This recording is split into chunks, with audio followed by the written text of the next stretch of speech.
Ouais, je sais que tu l'as arrosé. Je ne comprends pas ce qui ne va pas. Cher Thomas et Moby, c'est quoi la méthode scientifique? Lou.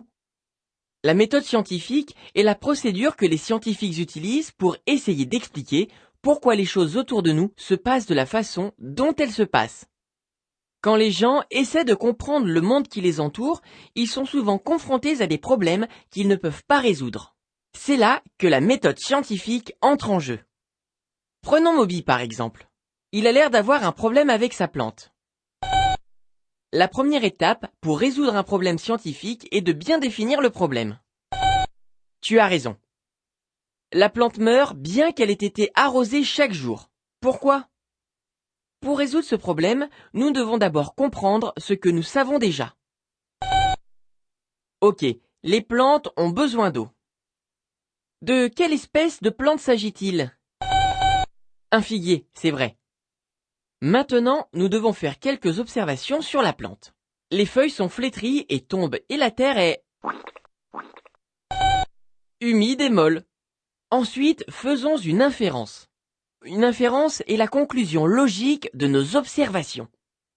Selon nos observations, nous pouvons déduire que Moby arrose trop sa plante.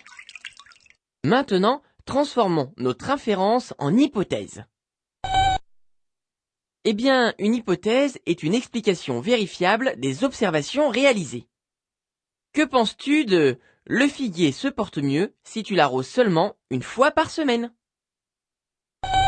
Bien sûr, c'est seulement une supposition, mais d'après nos observations, c'est tout de même une supposition probable. Il faut à présent réaliser une expérience pour vérifier notre hypothèse. Voici le plan de notre expérience. Nous avons 4 figuiers, A, B, C et D.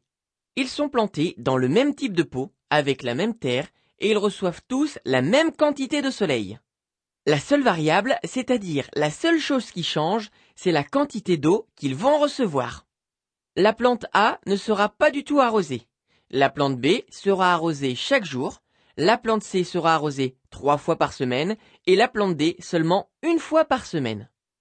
Nous vérifierons dans un mois pour voir ce qu'il est arrivé à nos plantes. Et voilà, un mois a passé. Et je porte toujours le même t-shirt. Notons nos nouvelles observations. La plante A n'a pas l'air bien du tout.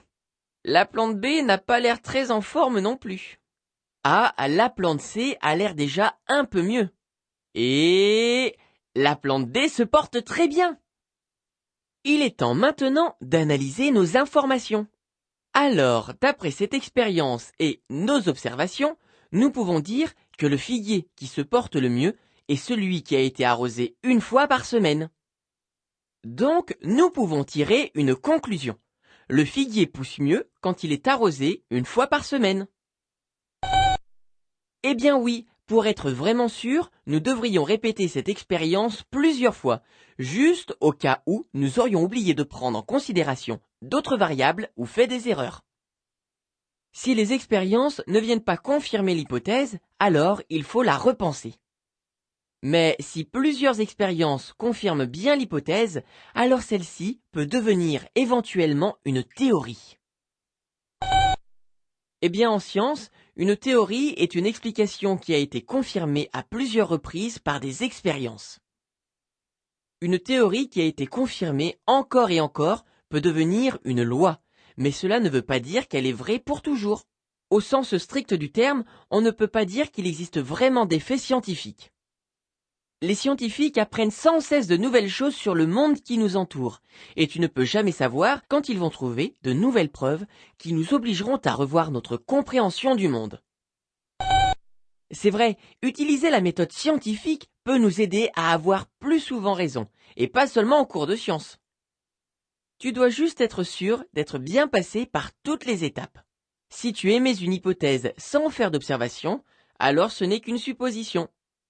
Et tu ne sauras jamais si ton hypothèse est juste ou pas si tu ne la vérifies pas par des expériences.